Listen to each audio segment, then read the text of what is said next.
सबको जय श्री हरि। तभी वीडियो जल्दी जल्दी बंद कर दिए थे बनाना, क्योंकि बारिश हो रही थी, फ़ोन भीग जाता। तो यहाँ पे हम आए थे फिर से बाग में। तो यार छोटा बच्चा अकेले ही गुड़िया पीट रहा है, इसके साथ कोई नहीं है। तो हम कहे चलो हम ही इसके साथ गुड़िया पीटवा लेते हैं। भैया, ए भैया, गुड़िया पीट गए हो, जा घरे अब, जा हो गया पिटाई गया, डूब के मरिए हो, जा जा जा घरे। इनके मम्मी इनको शौचालय लेकर आई थी, साथ में गुड़िया पिटवा रही हैं। बेचारा अकेले गुड़िया पीट रहा है। जा भैया, गुड़िया पीट चुका है, जा भाग जा घरे, जा जल्दी जा घरे। दंडवा बड़ा नहीं कहा है वो तो है। तो ये गुड़िया पीटने की परंपरा जो चली आ रही है, क्यों चली आ रही है, इसके बारे में थोड़ी बात कर लेते हैं। तो प्राचीन काल में जो है, ये एक महादेव नाम का लड़का रहता था। शायद हमने ये सुनी है, अब पता नहीं सत्य है कि नहीं है, ये आप लोग भी पता कर सकते हैं। हमें जितनी जानकारी है उतना हम आपको बता रहे हैं। प्राचीन काल से ये परंपरा जो चली आ रही है कि एक महादेव नाम का एक लड़का रहता था। वो शिव जी का परम भक्त था, बहुत बड़ा भक्त था। तो वो रोज़ जो है एक शिव मंदिर पर जाता था, रोज़ जल अभिषेक करता था, पूजा अर्चना करता था, भगवान शिव के दर्शन करते थे। तो वहाँ पे जब रोज़ रोज़ दर्शन करते थे तो उनके एक वहाँ नाग देवता रहते थे, जो उसके पर वो भी उसके परम भक्त वो हो गए थे। नाग देवता को उनके मतलब कहते हैं ना कि नाग देवता उनके बहुत उनको मानने लगे थे, बहुत प्यार करने लगे थे, उनके परम मित्र हो गए थे, सखा हो गए थे, उनकी सुरक्षा करते थे, उनके साथ रहते थे। जब वो जल अभिषेक करने जाते थे तो नाग देवता उनके पैरों में लिपट जाते थे। तो वो ऐसे सिलसिला उनका चलता आ रहा था। वो रोज़ जाते थे तो नाग देवता उनको रोज़ दर्शन देते थे, शिवलिंग के पास उनके पैरों में लिपट जाते थे।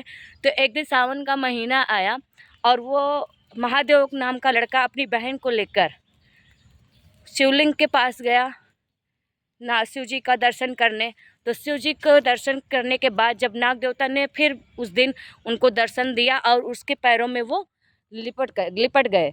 तो उसकी बहन देखकर चौंक गई कि अरे ये क्या, हमारे भाई को नाग काट रहा है, सांप काट रहा है। तो उसको इस सारी चीज़ों के बारे में बिल्कुल भी पता नहीं था कि इन दोनों का आपस में इतना प्रेम हो गया है कि वो उनको दर्शन देते हैं और उनके पैरों में लिपट जाते हैं। उस लड़की को, उसकी बहन को बिल्कुल भी इस चीज़ के बारे में कुछ भी नहीं पता था। तो उन्होंने क्या किया, देखा कि उसके भाई को सांप काट रहा है पैरों में लिपटकर। तो उन्होंने डंडे से पीट कर उस सांप को मार डाला, जो कि उसको बिल्कुल भी नहीं पता था। बाद में गांव वालों को जब ये बात पता चली तो गांव वालों के अनुसार वो एक पाप था कि नाग देवता मतलब सांप को जो है हम लोग आज तक, प्राचीन काल से आज तक उनको देवता का रूप मानते आए हैं। तो उन्होंने बोला कि इन्होंने सांप को मार दिया है, नाग देवता पर प्रहार किया, वो भी नाग पंचमी के दिन सावन में।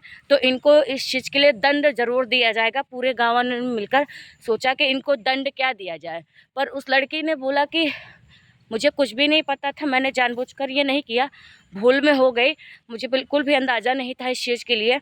तो गांव वालों ने फिर सोचा समझा, फिर उन्होंने कहा कि दंड तो निश्चित है, दंड तो मिलेगी ही, ताकि ये चीज़ें आगे चलकर ना हो। तो उन्होंने कहा कि किसी भी चीज़ की गुड़िया बना लेते हैं, ठीक है, कपड़े की हो, रुई की हो, किसी चीज़ की गुड़िया बनाकर उसे गड्ढे में फेंक कर उसे हर सावन में हर नागपंचमी पर पीटा जाता है। और ये परंपरा तभी से चली आ रही है। तो किसी लड़की को नहीं पीटा जाता है, उनकी सज़ा यही होती है कि हर नागपंचमी पर, हर सावन में उन्हें गुड़िया बनाकर गड्ढे में फेंका जाता है। और गांव के जो भाई होते हैं वो उनको दंड देते हैं, पूरे गांव के लोग मिलकर उसको पीटते हैं डंडों से। तो ये परंपरा तभी से गुड़िया मनाने की चली आ रही है, गुड़िया फेंकने की परंपरा चली आ रही है, उसको पीटने की परंपरा चली आ रही है, ताकि आगे चलकर कोई भी नाग देवता पर प्रहार न करे नाग पंचमी के दिन और सावन में। लेकिन ये कहने की बातें हो गई, अब तो हर कोई नाग देवता पर प्रहार कर रहा है, उनको मार रहे हैं, सावन हो चाहे नाग पंचमी हो। आज पता नहीं कितने नागों को मारा गया होगा, आज कितने नागों को, जिनके सब लोग डर जाते हैं, दहशत में मार ही देते हैं जैसे उन्होंने किया। पर ऐसा नहीं करना चाहिए, सावन में उनको छोड़ ही देना चाहिए। वैसे वो नुकसान नहीं करते हैं जब तक आप उनको छेड़ेंगे नहीं, है ना। तो ये कहानी मुझे जितनी पता थी मैंने आप लोगों को बताई। अब ये कितनी सत्य है कितनी असत्य है ये आप लोग बताएंगे। तो हम चलते हैं। अब हम आए थे ऐसे घूमने टहलने, तो यहाँ पे सुबह मेरी मम्मी नाग पंचमी पर पूजा करती हैं। ये हमारे पीपल का जो पेड़ है, यहाँ पे नाग जी आते हैं, हमेशा नाग जी आते हैं यहाँ पर। कभी न कभी दिख जाते हैं, रोज़ नहीं दिखते लेकिन कभी कभी दिखते हैं, आते हैं। यहाँ पे दूध चढ़ाया जाता है, सब कुछ जो चढ़ाया जाता है वो आके खाते पीते हैं। सपूला होता है ना, सपूला, हमारे जो बड़ी बाग है वहाँ पर सपूला है, वो सांपों का घर होता है। तो बहुत लोग उसमें दूध डालते हैं, वो करते हैं, तो उसमें सांप निकलते हैं, नाग देवता निकलते हैं।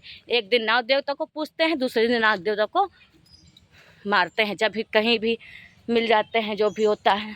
तो ये कहानी कितनी सत्य है कितनी झूठी है तो ये हमें नहीं पता, लेकिन शायद ये कहानी यही सत्य है कि प्राचीन काल से ये चीज़ें चली आ रही हैं। तो सभी लोग इस कहानी के बारे में ज़रूर एक बार सुनिए समझिए, है ना।